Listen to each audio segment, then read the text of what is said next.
O Senhor esteja convosco. Ele está no meio de nós. Proclamação do Evangelho de Jesus Cristo segundo Marcos. Glória a vós, Senhor.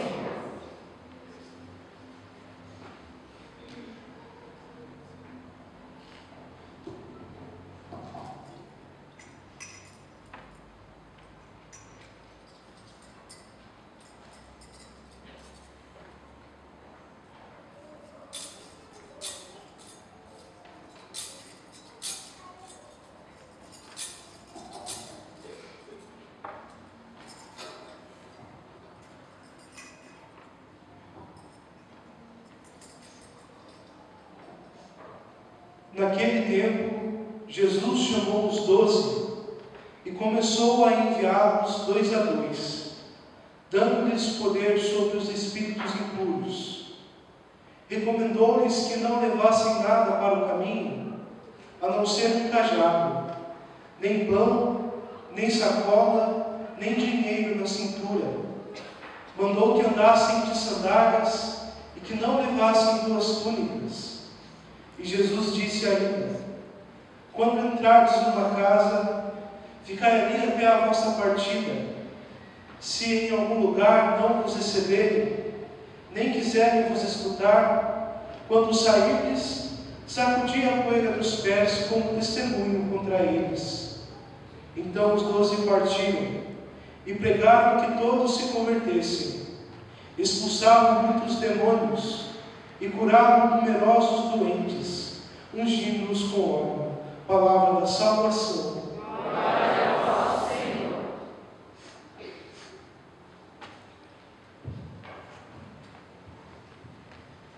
Ave Maria, cheia De graça, o Senhor é convosco.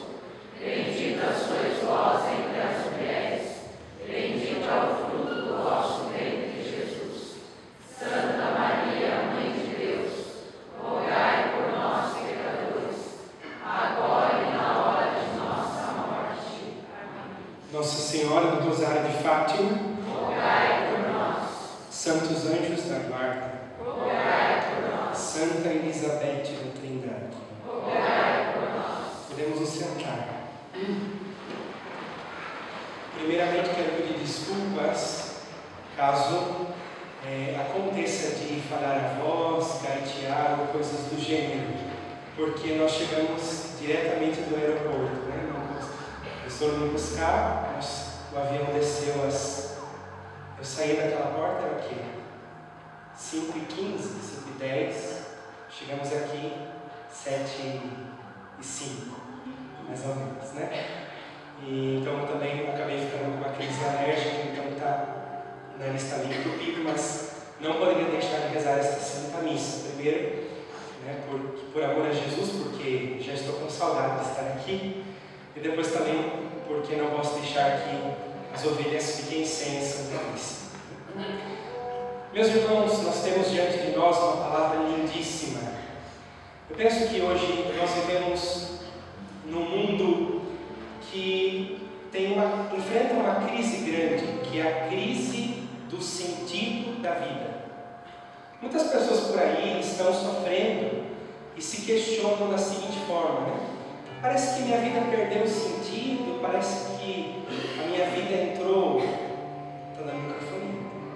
Parece que minha vida entrou num esquema monótono, parece que a minha vida perdeu a motivação, parece que eu estou meio assim desanimado, e por isso nos nossos tempos tem crescido muito o suicídio, muito, até mesmo entre os religiosos, tem crescido muito entre os jovens a postura da automutilação, do cortar-se, mutilar-se, né? Jovens também que estão aí sem sentido nenhum da vida, e por causa disso acabam buscando nessas coisas passageiras do mundo algo que possa dar sentido, né, à vida, à existência. Mas é fundamental que nós compreendamos uma coisa, meu irmão: um livro de autoajuda não vai dar sentido à sua vida. Por mais que este autor seja um autor famosíssimo, um autor cheio de formações, de diplomas, disso, daquilo, A única coisa que vai dar sentido à sua vida é Deus. Só Deus é capaz de dar sentido à nossa vida. Quanto mais nós nos afastarmos de Deus, mais confusos nós ficaremos. Quanto mais nós nos distanciarmos de Deus, mais confusos nós ficaremos e a nossa vida vai ficando cada vez mais sem sentido, sem motivação, sem alegria, sem nada. Porque quem se afasta de Deus perde tudo. Mas também é necessário compreender que nós vamos descobrindo e entendendo o sentido da nossa vida na medida em que nós escutamos a palavra de Deus. É na palavra de Deus que está o sentido da nossa vida. Por isso hoje, na segunda leitura, na carta de São Paulo aos Efésios, São Paulo traz para cada um de nós qual é o sentido da nossa vida. E penso que cada um de nós que está nessa Eucaristia hoje deve sair daqui dizendo o seguinte: eu entendi o que Deus quer para a minha vida. E aqui eu não estou falando de profissão, hein? Aqui eu não estou falando se você vai seguir esta profissão, aquela profissão, esta carreira ou aquela carreira, se você vai casar com esse ou com aquele. Não estou falando disso. Estou falando de algo muito mais profundo, que na verdade é o que sacia a nossa alma. Esta inquietação que nós temos dentro do nosso coração, que muitas vezes nos dá uma insatisfação, parece que eu tenho algo dentro de mim, um vazio que parece que não preenche. E eu tento aqui e não dá, e tento ali e não dá, e faço isso e não dá, e de repente eu percebo que eu carrego dentro de mim esta insatisfação, esta inquietude, como vai dizer Santo Agostinho, e que está presente no coração de cada um de nós. E esta inquietação, ou esta inquietude que nós carregamos, ela só vai encontrar descanso em Deus. Por isso Santo Agostinho vai dizer naquela célebre frase: o meu coração só descansa em Deus. E fora de Deus, o meu coração só encontra angústia, tristeza, frustração. E aí nós vamos entrar então na carta de São Paulo aos Efésios. A primeira coisa que São Paulo diz para nós é que o Pai, portanto, aqui São Paulo está falando que Deus Todo-Poderoso, o Pai das misericórdias, Ele nos abençoou com toda a bênção do seu Espírito. Ou seja, o Pai quer derramar sobre todos nós muitas bênçãos e muitas graças.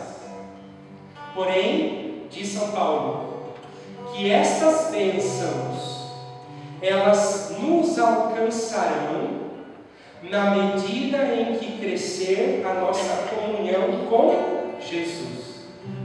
Por isso diz o versículo 3, que Deus nos abençoou, ou seja, derramou bênçãos e graças sobre nós, em virtude da nossa união com Cristo.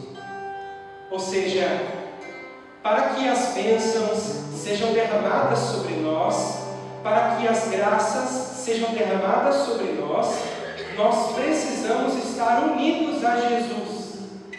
E esta união não é uma união espiritual, uma união aérea, é uma união muito concreta, que se dá por meio da união com Jesus no Santíssimo Sacramento. Não adianta nada eu pedir bênçãos e graças se eu não estou unido a Jesus no Santíssimo Sacramento. Quanto mais eu me uno a Jesus na Santíssima Eucaristia, e para isso preciso da Santa Missa, ou da celebração da Palavra, e dou prolongamento a esta união na adoração ao Santíssimo Sacramento, eu estando unido a Jesus, vou recebendo as graças e as bênçãos que o Pai quer derramar sobre mim. Não adianta nada nós ficarmos aí pedindo bênçãos, bênçãos, bênçãos, bênçãos, bênçãos, se nós não estamos unidos a Jesus. Portanto, entenda que o Pai quer derramar muitas bênçãos sobre todos nós, muitas graças sobre todos nós, mas estas bênçãos e graças serão derramadas sobre nós por meio da nossa união com Jesus. E as bênçãos e as graças das quais fala São Paulo na carta aos Efésios não são bênçãos e graças materiais, porque as coisas materiais facilmente se corrompem, facilmente se perdem. O que Deus quer dar para nós é muito maior do que um bem material. As graças e as bênçãos que o Pai quer derramar sobre nós por meio de Jesus é a graça da santidade, a graça da fidelidade, a graça da perseverança, a graça do amor puro, a graça da santidade, como eu já falei, a graça da coragem de enfrentar uma batalha. Estas são as verdadeiras graças, estas são as verdadeiras bênçãos que o Pai quer derramar sobre nós por meio da nossa união a Jesus. Por isso a gente precisa entender que o Pai tem bênçãos e graças para nos dar, mas a graça e a bênção que o Senhor quer nos dar, Ele dará por meio da nossa união com Jesus. Quanto mais unidos a Ele nós estivermos, mais estas graças serão então distribuídas ou dadas a cada um de nós. Mas aí eu preciso entender que as graças e as bênçãos que Deus quer me dar não são aquilo que eu entendo como bênção e graça. Por exemplo, se eu estou passando por uma situação de dificuldade, eu, humanamente falando, entendo que a graça de Deus é Deus me tirar dessa situação. Mas no fundo, a graça que Deus quer me dar é força para enfrentar essa tribulação. Talvez eu, na minha pequenez, pense da seguinte forma: se Deus me der este bem material, significa que Ele está me abençoando. Mas se Ele tirar isso de mim, significa que Ele está me amaldiçoando. Mas para Deus as coisas não são assim, porque nem sempre perder um bem é uma maldição. Às vezes Deus permite que eu perca alguma coisa, tendo em vista a minha conversão, tendo em vista a minha santificação, tendo em vista a minha mudança de vida. Então nós não podemos mais pensar a nossa vida com a nossa mente. Nós precisamos nos voltar para a palavra de Deus e entender que é na palavra de Deus que nós encontraremos o sentido da nossa vida. Portanto, a primeira coisa que nos ensina a palavra de Deus hoje é que Deus nos criou para que nós sejamos abençoados, não amaldiçoados. Mas esta bênção é, em primeiro lugar, uma bênção espiritual. Não é necessariamente uma bênção material, ter bens, ter posses, uma vida fácil, uma vida tranquila. É, antes de qualquer coisa, ser santo, ser puro, ser casto, amar, perdoar, servir, ser humilde. E esta vida abençoada, ela vai acontecendo, se concretizando na nossa vida, na medida em que nós nos unimos a Jesus. Por isso que o Padre insiste tanto, gente. Vão à missa, comunguem, vão à missa, comunguem, adorem. Por quê? Porque a própria palavra já nos diz que estas bênçãos e graças que o Pai quer derramar sobre nós só nos alcançarão na medida em que nós estivermos unidos a Jesus. Mas é verdade que você vai dizer assim: mas Padre, eu tenho muitos compromissos, Padre, eu tenho muitas atividades, Padre, eu tenho muitas coisas para fazer. Mas meu irmão, coloque isso na sua cabeça.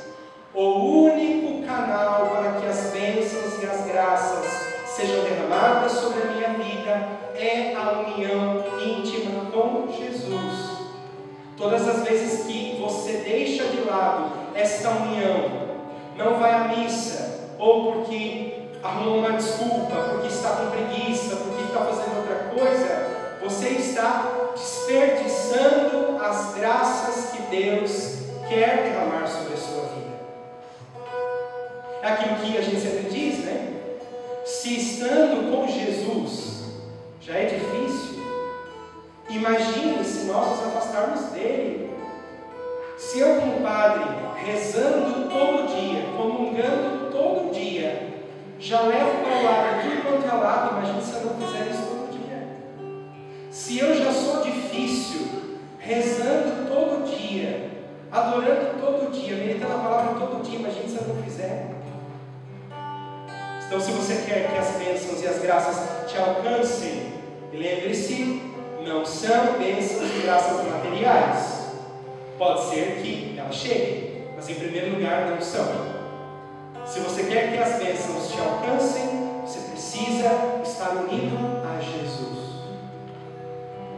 E esta união é muito concreta, se dá na Santíssima Eucaristia, na Santa Missa, na celebração da palavra e ao mesmo tempo na adoração ao Santíssimo Sacramento, quando nos colocamos diante do Sacrário. Depois, no versículo 4, está para nós o grande versículo que deve mudar a nossa vida. Eu penso também que no mundo que nós vivemos hoje, existe grupo de tudo. Existe o grupo que defende os interesses das crianças, o grupo que defende os interesses dos idosos, o grupo que defende os interesses dos que guiam o trem, o grupo dos que trabalham, defende os interesses dos professores, o grupo que defende os interesses disso daqui, tem tudo, para os povos indígenas, para os animais, tem de tudo. E aí a pergunta que eu sempre me faço é: onde é que estão aqueles que defendem os interesses de Deus? A igreja é chamada a defender os interesses de Deus. E qual é o grande interesse de Deus? Está aqui no versículo 4 da carta de São Paulo aos Efésios, capítulo 1. Quero que você escute com bastante atenção, porque nisso está o sentido da sua e da minha vida. Diz São Paulo: em Cristo, o Pai nos escolheu antes da fundação do mundo. Olha que bonito que São Paulo está dizendo. Antes de o mundo ser criado, Deus sabia, na sua onisciência, que um dia a Dona Vera viria a este mundo. Você nunca pode dizer assim: eu fui um erro, eu nasci por acaso, eu nasci por um erro dos meus pais, ou sei lá o quê, eu nasci porque nasci. Não. Diz a palavra aqui: em Cristo o Pai nos escolheu antes da fundação do mundo. Antes de o mundo ser criado, Deus, na sua mente onisciente, que sabe todas as coisas, Deus sabia que um dia eu viria a esta terra, que você viria a esta terra. E continua São Paulo dizendo para nós que Ele nos escolheu para quê? Este é o versículo que muda a minha vida e que quero que mude também a sua vida. Deus nos escolheu em Cristo desde toda a eternidade para que sejamos santos. Primeira coisa, Deus me escolheu desde toda a eternidade para ser santo. Ou seja, Deus não me criou para que eu viva a minha vida do jeito que eu quero. Deus não me criou e não me escolheu para eu viver a minha vida do jeito que dá. Deus não me criou para viver a minha vida do jeito que eu gosto. Deus, desde toda a eternidade, me escolheu para ser santo. E aqui, uma coisa que eu estava meditando essa semana: Eu não busco ser santo por interesse próprio. Ou seja, por exemplo, eu quero ser santo porque eu quero ir para o céu. Não, isso é um interesse egoísta, porque eu estou pensando em mim. Eu quero ser santo porque eu não quero ir para o inferno. Eu quero ser santo porque eu quero ver a face de Deus. Tudo isso é bonito? Sim, mas ainda é um interesse egoísta. Mas quando eu mudo o jogo e digo assim, eu quero ser santo e mais do que quero, eu vou ser santo porque esta é a vontade de Deus, eu de fato estou buscando a santidade por um motivo mais profundo e concreto, que é a vontade de Deus. E mais do que vontade, desígnio, é o querer de Deus. É para isso que Deus me criou. Portanto, o mundo hoje precisa escutar essa pregação, porque cada um de nós, influenciado muitas vezes pela mentalidade francesa, que por sinal acho que ganhou uma Copa, não foi? Infelizmente, que nos diz o seguinte: viva a sua vida e faça dela o que você quiser. Isso está escondido atrás de uma seguinte frase de inspiração francesa: carpe diem. O que significa carpe diem? Aproveite o momento. Se te faz feliz, faça. Se te dá prazer, faça. Se você gosta, escolha. Viva o momento e não se preocupe com as consequências disso. É exatamente assim que o mundo nos forma. É exatamente assim que o mundo vai trazendo para nós as tentações, as seduções, as propostas. Só que não é assim que Deus quer que eu viva a minha vida. Deus me criou para ser santo. Deus não me criou para viver o momento no sentido de aproveitar o momento sem pensar nas consequências. Não. Deus me criou para viver um estilo de vida próprio. E esse estilo de vida próprio é ser santo. Então, antes de ficar preocupado se você vai casar com esta ou com aquela, se você vai fazer esta faculdade X ou Y, se você vai seguir esta ou aquela profissão, preocupe-se em buscar a santidade, porque o resto será consequência da tua vida santa. Porque se você não for santo, você pode até ser um bom advogado, mas vai levar todo mundo no inferno. Porque é impossível que alguém que não seja santo leve os outros para o céu, ainda que faça coisas, entre aspas, boas e corretas aos olhos dos homens. A gente fica tão preocupado, né? Eu quero ser isso, eu vou ser aquilo, eu quero fazer isso, eu quero fazer aquilo. Calma. A nossa primeira preocupação tem que ser essa: eu quero ser santo. Eu vou ser santo porque Deus me quer santo. E se eu buscar a santidade, eu posso me casar com esta ou com aquela, caso eu tenha a vocação matrimonial, e a minha vida será uma bênção, não sem problemas, não sem dificuldades, mas uma bênção. Porque quando eu busco realmente ser santo, esta busca de santidade, ela traz consequências para toda a minha vida. Se eu buscar em primeiro lugar a santidade, depois eu vou ver se é esta profissão, se é aquela profissão, enfim, porque a primeira coisa, a coisa mais importante é buscar a santidade. Se eu não buscar a santidade, realmente com todo o esforço do meu coração, eu posso ter muitos diplomas, muitos títulos, posso ter tantas experiências nesta vida, mas ainda assim, no fundo, eu vou ser uma pessoa infeliz, porque a felicidade verdadeira está na santidade. Quem é o santo? O santo é uma pessoa feliz. São Francisco dizia que um santo triste é um triste santo, ou seja, é impossível que alguém seja santo e triste ao mesmo tempo, porque a santidade é fonte de felicidade. E eu só vou ser plenamente feliz, plenamente realizado, se eu for santo. E é para isso que Deus me criou. É para isso que Deus me criou. Eu não posso ser apenas um padre. Eu preciso ser um santo padre. Você não pode ser apenas uma esposa. Você precisa ser uma santa esposa. Você não pode ser apenas um professor. Você tem que ser um santo professor. Porque um santo vai santificando tudo e todos aqueles que estão ao seu redor.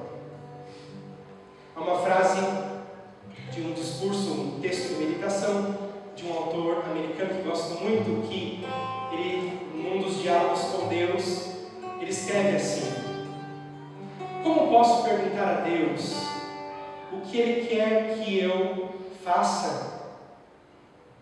Antes de querer que eu faça alguma coisa, Deus quer que eu seja, porque aquilo que eu faço é consequência daquilo que eu sou. Se eu sou santo, tudo aquilo que eu fizer será também santo. Mas se eu sou imundo, tudo aquilo que eu fizer também estará imundo. Se eu for santo, tudo aquilo que eu fizer será marcado pela santidade. Antes de querer que eu faça alguma coisa, Deus quer que eu seja santo. Em primeiro lugar, é a vontade de Deus. Se você não sabia, eu preciso dizer: essa inquietação que você carrega no seu coração é sede de santidade. Você pode colocar o que você quiser, gastar e perder o seu tempo com o que você quiser, mas se você não se colocar diante da presença de Deus e não buscar viver uma vida santa, você não vai ser plenamente realizado. Vai ser frustração atrás de frustração, decepção atrás de decepção. Isso não é maldição do padre, é constatação dos fatos. Segunda coisa que nos diz a palavra de Deus, ainda no versículo 4, é que Deus nos escolheu, o Pai nos escolheu em Cristo para sermos irrepreensíveis sob o seu olhar no amor. O que nos diz a palavra de Deus aqui, irmãos? Que Deus me criou para ser santo. Você tem que se convencer disso. E o que é ser santo? É fazer milagre? Não. Ser santo é levitar? Não. Ser santo é bilocar? Não. Ser santo é, como posso dizer, soltar cheio de rosas? Não. Ser santo é ser irrepreensível diante de Deus. O que é ser irrepreensível? Ser irrepreensível é viver exatamente de acordo com a vontade de Deus. Isso significa que, se Deus me manda amar, eu amo. Se Deus me manda perdoar, eu perdoo. Se Deus me manda ser casto, eu vou ser casto, ainda que eu tenha que subir pelas paredes. Se Deus me manda viver a verdade, eu vou viver a verdade, não vou mentir mais. Se Deus me manda na sua palavra, em primeiro lugar, agradar a Deus e não aos homens, eu vou gastar a maior parte do meu tempo agradando a Deus e não às pessoas. Ser irrepreensível é não viver mais segundo os meus gostos, nem segundo as minhas vontades, mas segundo a vontade daquele que me escolheu. Por isso que é impossível que eu seja santo se eu não estiver unido a Jesus em primeiro lugar e se eu não escutar a palavra de Deus.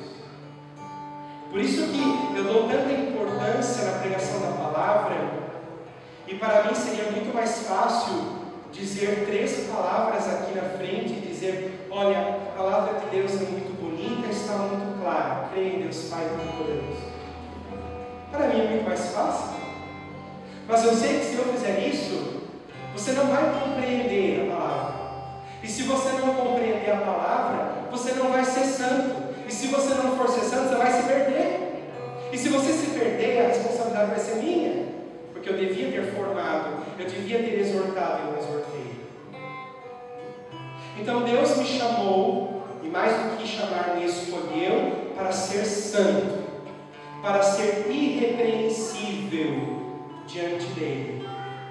Então, meu irmão, não basta que você esteja dentro da igreja, não basta. Estar aqui é um passo do nosso caminho, mas a partir daqui é necessário que as mudanças comecem a acontecer. Eu preciso ser mais amoroso, mais paciente, mais misericordioso, viver a modéstia nas minhas roupas, viver a modéstia e o equilíbrio nas minhas atitudes, nos lugares que eu frequento, nas palavras que eu falo, na maneira como eu me comporto. Isso precisa acontecer. Por quê? Quanto mais eu vou buscando ser irrepreensível diante de Deus, eu vou entendendo que Deus quer que eu me afaste de algumas coisas, que eu mude algumas coisas, que eu corte algumas coisas. E isso deve trazer alegria para o nosso coração, porque quando nós renunciamos, sacrificamos, nós estamos fazendo isso por amor a Jesus. E isso para nós não é um peso, ainda que nos doa, ainda que sangre no coração, mas nós enfrentamos tudo isso com alegria, porque sabemos que estamos fazendo a vontade de Deus. E aí, continuando a palavra, nos diz no versículo 6, algo que nós devemos ter gravado no nosso coração. Deus me criou para ser santo, para ser irrepreensível, para o louvor de sua glória. Vai dizer o versículo 6. São Paulo diz que Deus me escolheu, Deus nos escolheu para sermos santos, para sermos irrepreensíveis diante dele no amor, a fim de que tudo isso concorra para a sua glória. Esta expressão latina, para o louvor de sua glória, dizemos laudem gloriae. Laudem gloriae. O que isso significa? Significa que eu preciso entender que eu fui criado por Deus para fazer tudo aquilo que coopera com a glória dele e abrir mão de tudo aquilo que não coopera com a glória dele. Portanto, penso que a palavra de hoje nos chama a uma tomada de decisão. Não fui eu que me criei, não fui eu que me dei a vida, Deus me deu a vida. E a partir do momento em que Deus me deu a vida, eu então não posso viver para mim, preciso viver para Ele, porque Deus me deu a vida e um dia eu vou prestar contas desta vida que Deus me deu.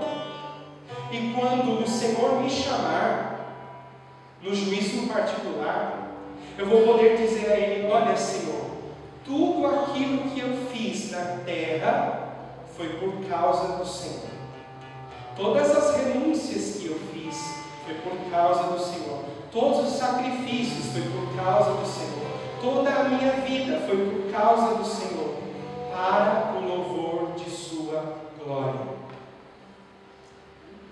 Não existe nesta terra nem no céu uma vida mais feliz do que esta: viver para Deus. Para Deus. Única e exclusivamente para Deus. E como é que vive isso concretamente? Digamos que talvez nós programamos algo para a nossa vida e de repente não aconteceu o que nós programamos. E eu sou capaz de dizer: obrigado, Senhor, porque o Senhor fez como quis. Digamos que nós perdemos algo ou alguém, isso nos dói, e aí nós olhamos para Jesus e dizemos: obrigado, Senhor, porque o Senhor fez como quis, deu o que quis dar, tirou o que quis tirar. Isso é um louvor de glória. O louvor de glória é aquele que, quando vai para a missa, vai com todo o amor, com toda a paixão, porque vou me encontrar com o meu Senhor, vou me encontrar com o amor da minha vida. Louvor de glória é aquele que se coloca diante de Jesus no Santíssimo Sacramento sem pedir nada, simplesmente porque ele encontra contentamento em estar diante da presença de Deus. O louvor de glória é aquele que suporta as provações, as tribulações, as dificuldades, sempre com amor, porque ele entende que em todos os momentos, eu posso dar provas do meu amor para com Deus. É assim que nós devemos viver a nossa vida. Quando nós entendemos que Deus nos criou para viver para Ele, nós não colocamos mais as nossas necessidades em primeiro lugar. Nós não colocamos mais o nosso querer em primeiro lugar. Nós colocamos as necessidades dEle, o querer dEle, e então temos a coragem, muitas vezes, de fazer um jejum, de fazer uma mortificação, de fazer um retiro pessoal, de estar na missa ainda que esteja cansado, de estar na capela adorando Jesus ainda que esteja com sono, de perseverar na oração ainda que tudo esteja confuso na minha vida, ainda que eu esteja sendo perseguido, caluniado, difamado. Isso é um louvor de glória. Louvor de glória é viver para Deus, única e exclusivamente para Deus. Que o meu primeiro pensamento seja Deus, meu último pensamento seja Deus, antes de comer, Deus, tomando banho, Deus, em todos os momentos da minha vida, Deus, Deus, Deus, Deus. É claro que o mundo vai dizer que isso é loucura, mas isso é amor. Amor. Quando a gente ama alguém, a gente fala dessa pessoa o tempo todo. E a gente quer que as pessoas conheçam. Olha, você vai conhecer essa pessoa, ela é muito legal, ela é isso, ela é aquilo. Muito mais deve ser assim para com Deus. Eu falo de Deus o tempo inteiro. Deus está presente na minha vida o tempo inteiro. Tudo é para Ele, tudo me lembra a Ele, tudo me aproxima dEle. Porque eu amo e eu não sei viver sem Ele. Louvor de glória é viver assim. Quando a gente vive assim, a gente vive o céu antecipado. Porque o que é o céu? O céu é viver para Deus. No céu nós não teremos nenhuma outra ocupação a não ser essa: adorar a Deus e viver para Ele incessantemente. No céu não existe outra ocupação, a não ser, como diz o livro do Apocalipse, lá estão os anciãos com os joelhos dobrados, cantando: Santo, Santo, Santo é o Senhor Deus do universo. Ou seja, nós já começamos aqui a viver aquilo que viveremos na eternidade. Viver para Deus nesta terra, aos olhos dos homens, é loucura, fanatismo. Mas viver para Deus nesta terra é de fato preparar-nos para a eternidade. Então, quais são os compromissos que nós podemos assumir nesta Eucaristia? O primeiro deles, tomar posse desta verdade. Deus quer derramar bênçãos e graças sobre cada um de nós. Mas estas bênçãos e graças nos alcançarão na medida em que estamos unidos a Jesus. Portanto, esteja unido mais a Jesus. Se você pode ir à missa todo dia, vá. Se você consegue ir ao sacrário todo dia, vá. Para teu carro do lado de fora, coloca a mão no aparelho do sacrário. eles vão me chamar de louco, não importa.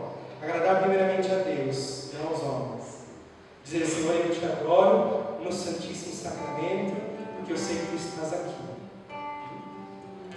Quanto mais estreita for a minha união com Jesus, mais as bênçãos e as graças me alcançam. Talvez hoje você diga assim: nossa, eu preciso aprender a amar. Então esteja unido a Jesus para amar. Eu preciso ter paciência.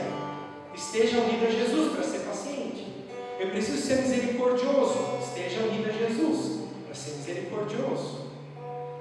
Depois, saia dessa missa compreendendo que Deus te criou, me criou para duas coisas: para sermos santos e para sermos irrepreensíveis diante dele.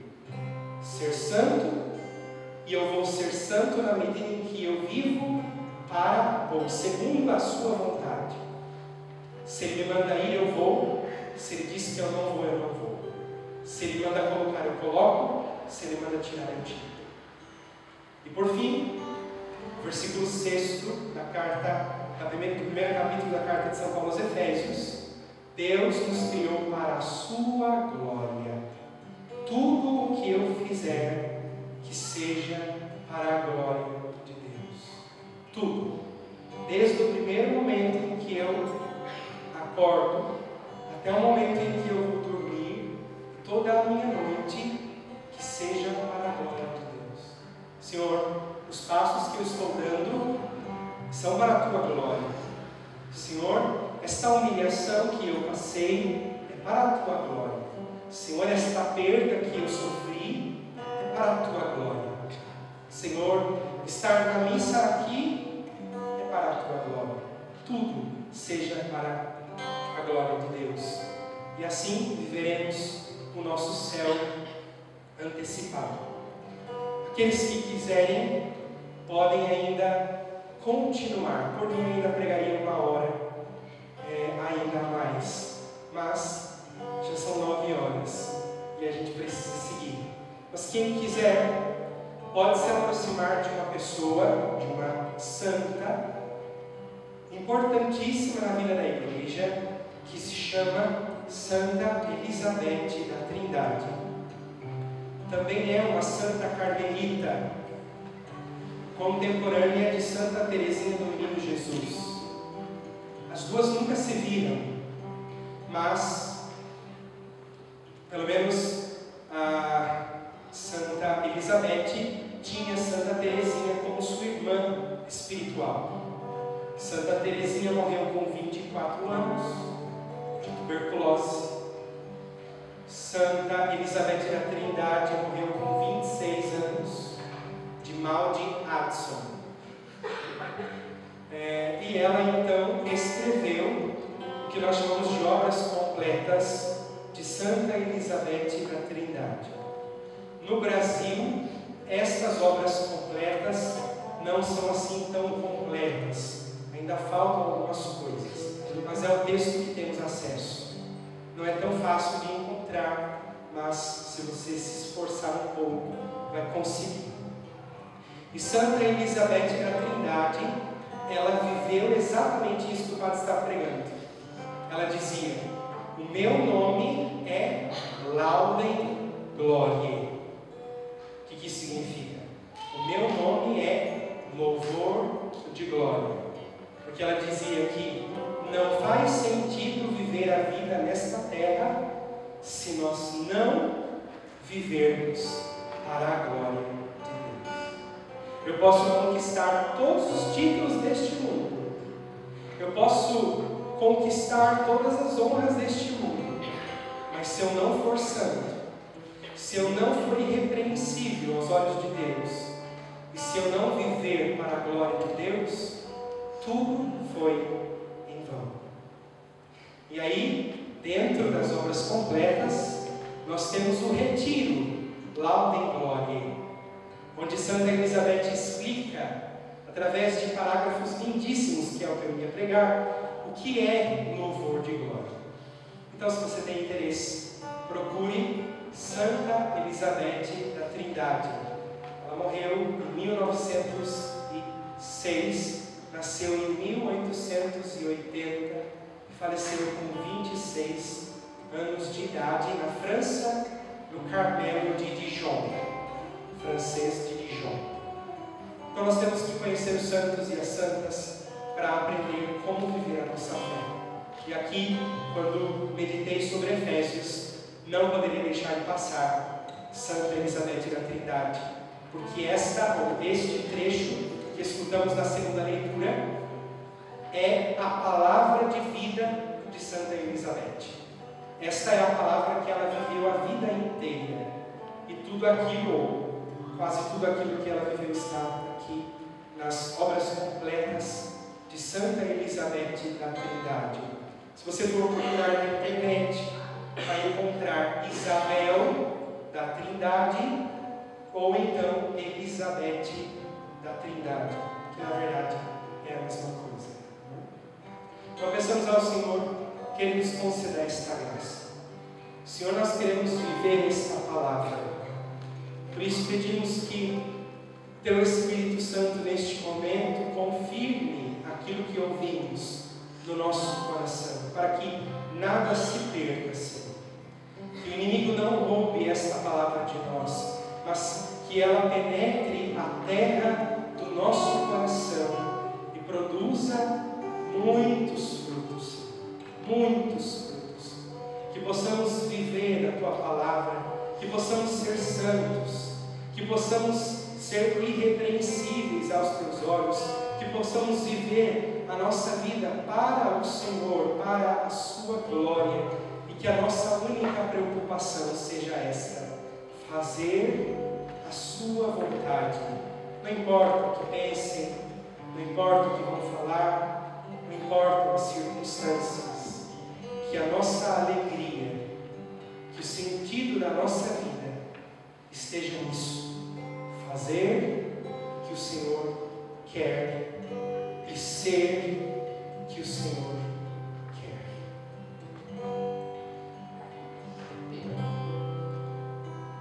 Nasci